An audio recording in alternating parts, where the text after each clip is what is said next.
आप कल्पना कीजिए कि आपकी पुत्री की आयु 18 वर्ष पूर्ण हो चुकी है।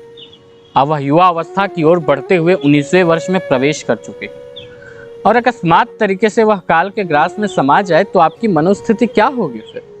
शायद जो आपके भीतर भाव का उफान चल रहा है वही भाव निराला जी के मन में रहा होगा, जिसके बाद उन्होंने अपनी पुत्री के आकस्मिक मृत्यु पर लिखा सरोज स्मृति, जिसे साहित्य का शोक गीत कहा जाता है।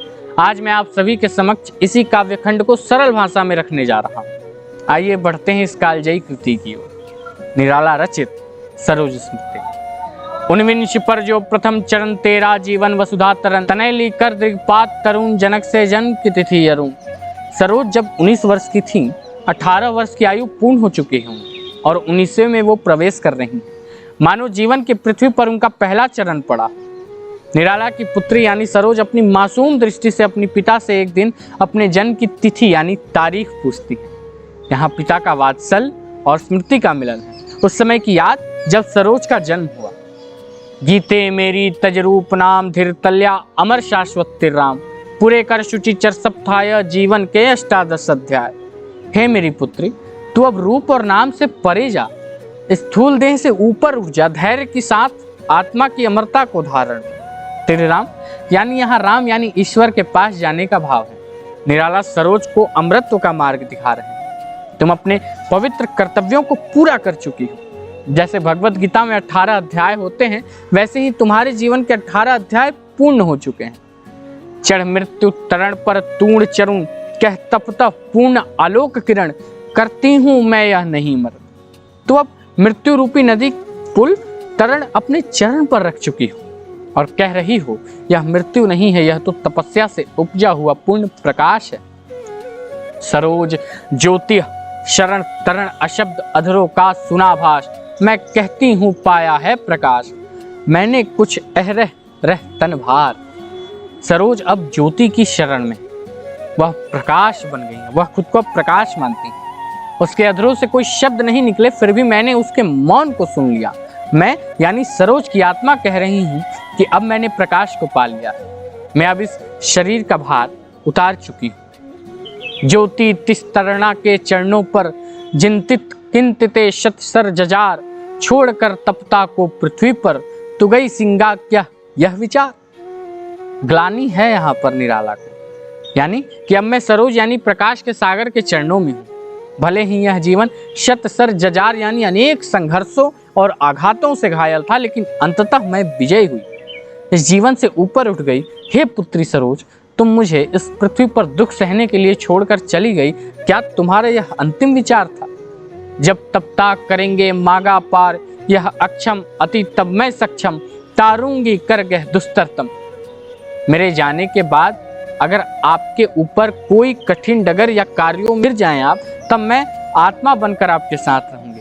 यहाँ मृत्यु के बाद की कल्पना है, जैसे बेटी अब आत्मा बनकर पिता को तारने का संकल्प ले रही हो। ये केवल एक बेटी कर सकती है।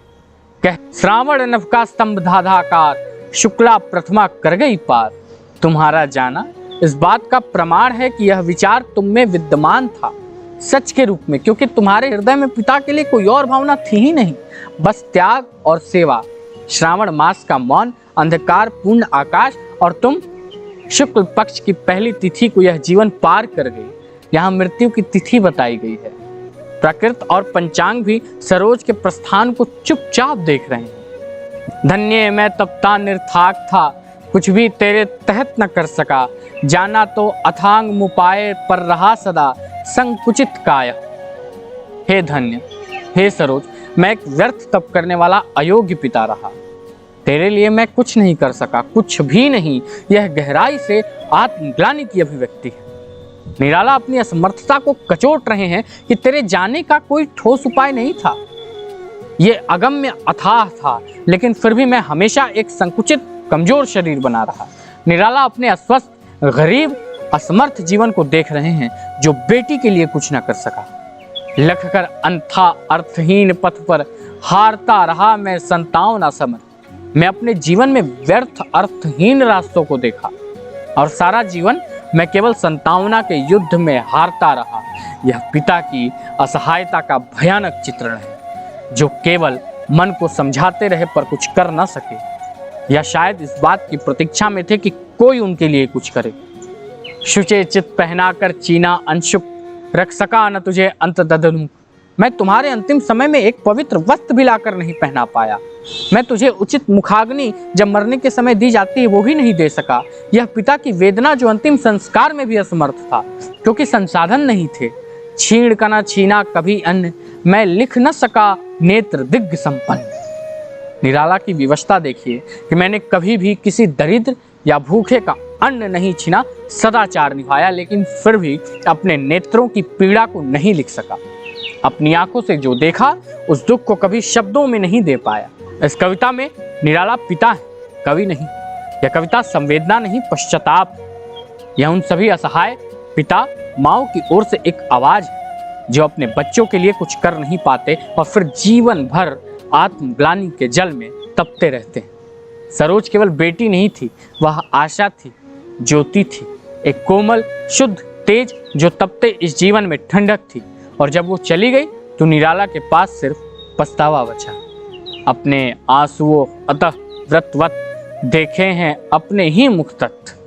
देखिए यहाँ पर कि मैंने अपने आंसुओं को एक व्रत की तरह जिया है और बार बार अपने ही चेहरों को इन आंसुओं में डूब कर देखा है। यहाँ कवि आंसुओं को सिर्फ दुख नहीं, भीतर में चल रही वेदना से उपजे सत्य को देख रहे हैं। सोचा है न तो हो बार बार, यह वह दी का है स्नेह उपहार, यह नहीं हार मेरी भास्कर। मैंने बार बार सिर झुकाकर सोचा है कि सरोज की मृत्यु कोई हार नहीं बल्कि एक उपहार है। सिंह रत्न हार लोकोत्तर रत्न, अन्यथा जहां है भाव शुद्ध। सात हत्या कला कौशल प्रबुद्ध है दिए हुए मेरे प्रमाण। यहाँ विवशता आप देखिए कि यह घटना यानी सरोज का जाना कोई साधारण शोक नहीं है, बल्कि सिंहों के गले में पहनाए जाने योग्य एक रत्नहार है। मैंने जहां तक देखा है उस भाव शुद्ध भाव के संसार में भी हत्या षड्यंत्र और कला के नाम पर छल व्याप्त है। मैं इस सब का प्रमाण भी देख रखा हूँ। अर्थात मैं यह जानता हूँ कि यह दुनिया कितनी छलपूर्ण है। यहाँ निराला साहित्य और समाज की उस व्यवस्था पर तंज कर रहे हैं जो कला की निष्ठा की जगह चालाकी को मान देते हैं। शायद निराला अपनी गरीबी का एक कारण साहित्य को भी मान रहे हैं। कुछ वहाँ प्रातः को समाधान पार्श्व में अन्य रख कुशल हस्त। प्रातः काल में भी मुझे कोई समाधान नहीं मिला, क्योंकि मेरे आसपास बैठे कुशल हस्त यानी कलम के चतुर लोग ही सत्ता के पक्ष को लिए बैठे हैं। निराला आलोचना कर रहे हैं साहित्यिक मठों और आत्महीन लेखकों की, जो सिर्फ सत्ता और प्रशंसा के पीछे भागते हैं। कला का सम्मान उनके हृदय में अब बचा ही नहीं। गद्य में पद में सभा श्रेष्ठ देखेंगे हंसते हुए प्रहर, जो रहे देखते सदा समय। वे लोग जो गद्य और पद दोनों में निपुण हैं और बाहर से मुस्कुराते हुए सदा कविता की लड़ाई को देखते रहे हैं, पर कभी खुद मैदान में नहीं उतरे।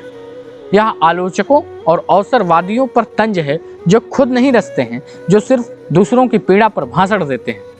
एक साथ जब तटघात घुड़ा आते थे मुझ पर तुले तूण, देखता रहा मैं खड़ा अपन। जब सैकड़ों प्रहार घात चारों ओर से मुझ पर हो रहे थे और विरोधी अपने बाण मुझे मारने के लिए तैयार लिए बैठे थे, तब मैं अकेला अपंग खड़ा देखता रहा। यहाँ निराला के व्यक्तिगत संघर्ष का चित्रण है।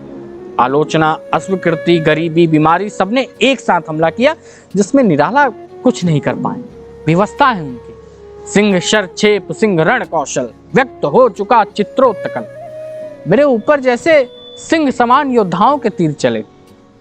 रण कौशल का सारा आतंक मुझ पर टूटा और अंत में मेरे भीतर का क्रंदन बाहर आ गया, चित्कार बनकर, पीड़ा बनकर, दुख बनकर। तो यही था। आज के लिए इतना ही। इस दुख के अध्याय को हम अगली श्रृंखला में देखेंगे, भाग 2। खैर, यह अंश निराला जी के आत्मसंघर्ष, आत्मविचार और साहित्यिक संघर्ष का विलक्षण उदाहरण है। वो सिर्फ अपनी बेटी की मृत्यु को नहीं झेल रहे हैं, वो सामाजिक, साहित्यिक और नैतिक व्यवस्था से भी जूझ रहे हैं, जिन्हें जीवन भर के योद्धा की तरह अकेले लड़ने को मजबूर किया। सरोज स्मृति एक शोक नहीं है, बल्कि एक तपस्वी कवि की एक आत्मजयी चेतना है। मिलते हैं आपसे। मेरा नाम अनय सिंह। धन्यवाद आपका।